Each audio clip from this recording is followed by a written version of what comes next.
Hey, this is Jesse Castro, your host for the Stro Show.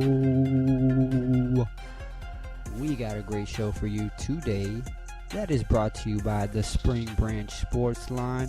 Let's shout them out real quick.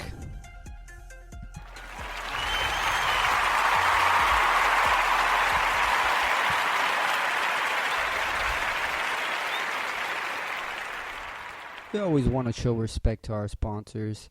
Again, thank you, Spring Branch Sports Line, and keep doing what you're doing in the Spring Branch community and getting those athletes in Spring Branch some exposure for those college scholarships. Just a great thing that he does, that Mr. Greg Dow does in the community. Thank you again, Spring Branch Sports Line.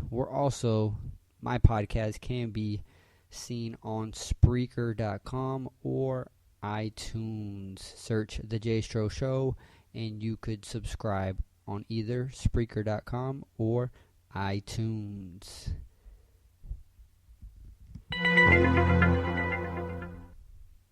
Well, I hope everybody's been doing good. It's been a little while since we've talked last. Lots have gone on in Houston sports, whether that's the Rockets, the Texans, or the Astros. Houston, of course, must never stop and keeps going 24/7. And sports altogether is something to keep up with constantly. First off, of course, today was the funeral of Muhammad Ali.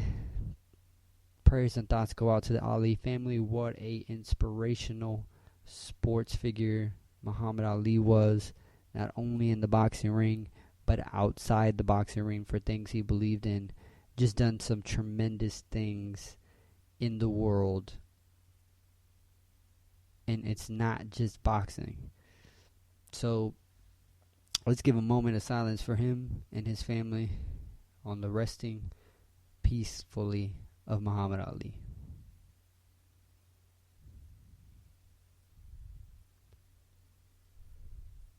Yes, just a inspirational guy he was. We thank him for his honorability and respect for his skill, respect for his beliefs. We don't see a guy like him anymore in sports today, I don't believe.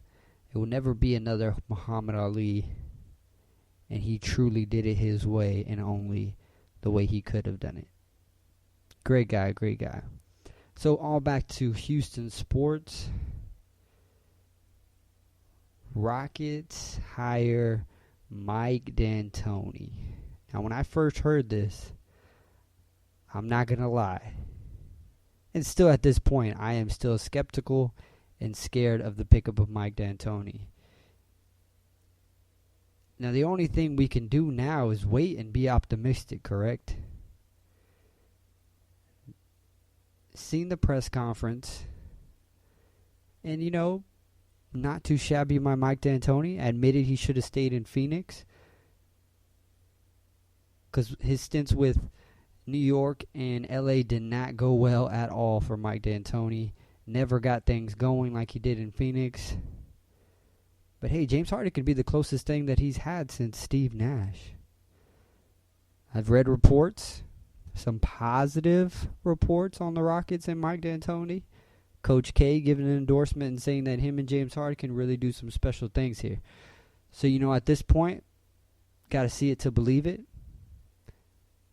Mike D'Antoni did say how the stars do align in this situation. From the owner to the management to the coaching, all want to play the same style.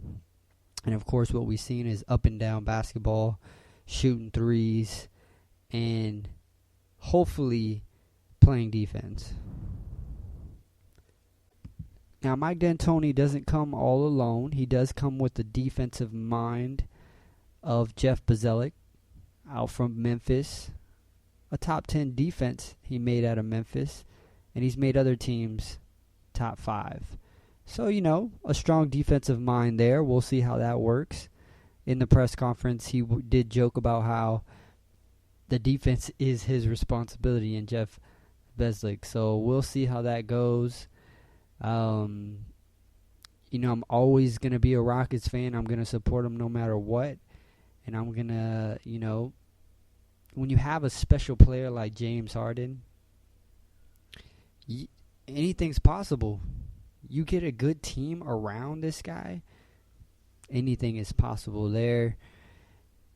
He did something only a handful of players have done in this league ever, and that was average 28, 7, and 6, I believe, across the board.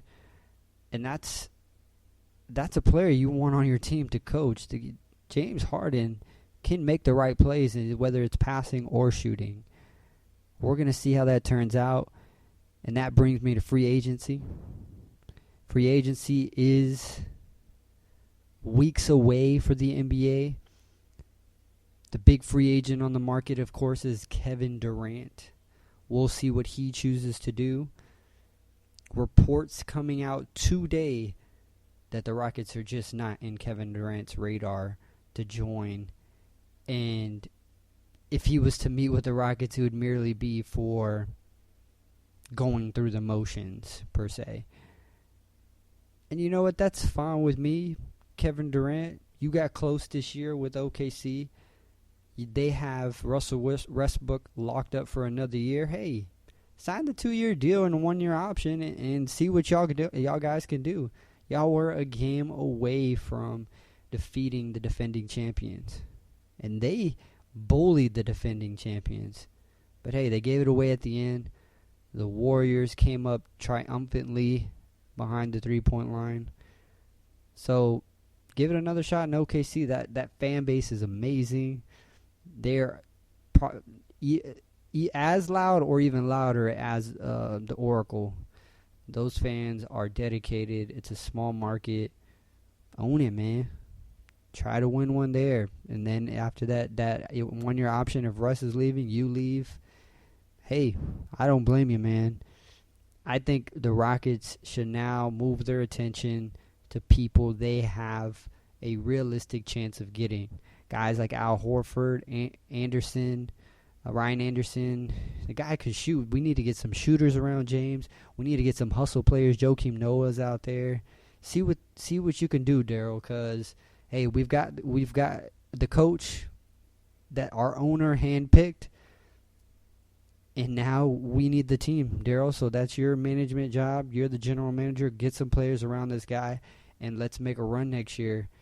We've never been a team that's all the way low to the totem pole. We've always been in the thick of things, whether that was at the middle or the top.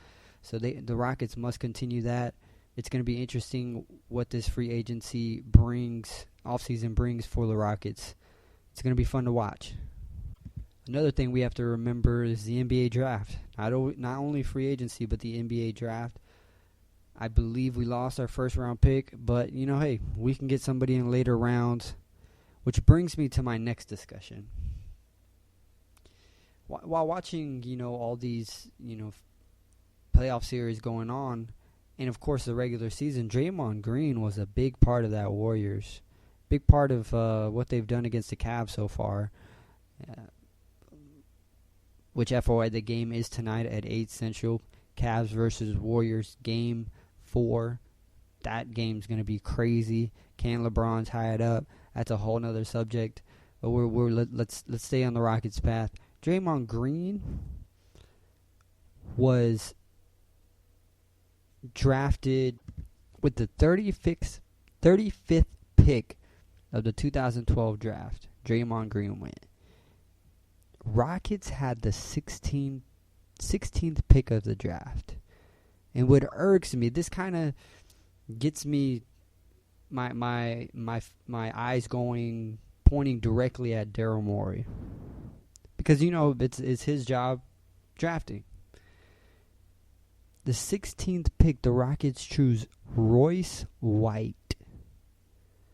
the cuckoo head guy who could not fly in a plane and never literally he stepped on the court maybe once or twice, never did anything.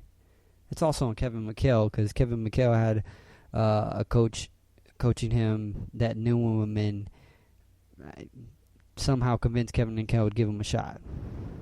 Royce White. Could you imagine if the Rockets would have took a shot at Draymond Green, and essentially they played the same position,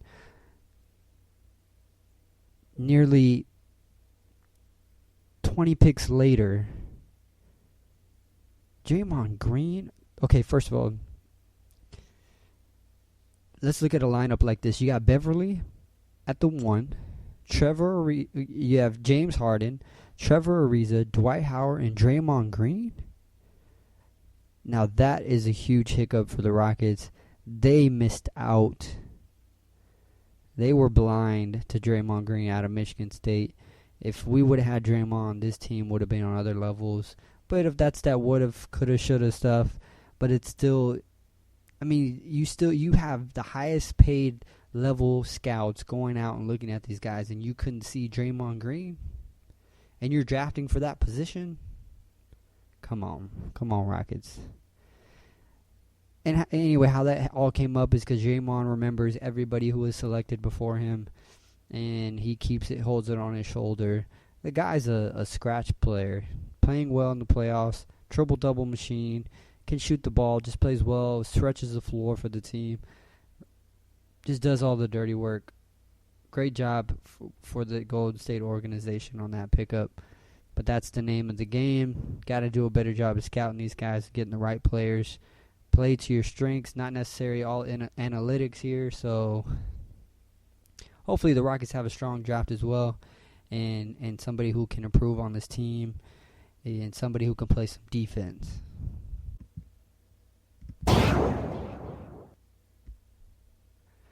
All right, Texans have been in OTAs for the past couple weeks. That's great to hear, because it's off-season football, and what American can't wait for football to start again. And some interesting stories. Our guys, J.J. Watt's back on the practice field after having surgery on that groin. He's back out there. He's been wanting to do that. Hosted the CMT Country Music Awards just this past week. JJ's out there giving this city and this team some national exposure, that what we need. We have a quarterback with the voice of his own. Came out and declined the White House visit for an OTA. He says that every practice is important, and if there wasn't any OTAs, he would have gone to the White House. I respect that of Brock Osweiler. I think this guy is going to surprise a lot of people. He's saying the right things, doing the right moves. He's preparing himself for the grind of an NFL season. He was behind one of the greatest in Peyton Manning. Brock Osweiler is going to surprise some people this year. He's also declining the ring ceremony. This guy is, I think he is determined to stick it to the Broncos as well. He has a chip on his shoulder. He wants to call this team his own. Everybody's saying nothing but good things about him. He wants Bill O'Brien to not go easy on him, to tell him his mistakes so he can learn. The guy's in the books, in the video. Texans have a quarterback, and that's scary, because when you got a defense led by J.J. Watt, Clowney, Cushing, J.Joe, Kareem Jackson, the list is on. The defense will be ready.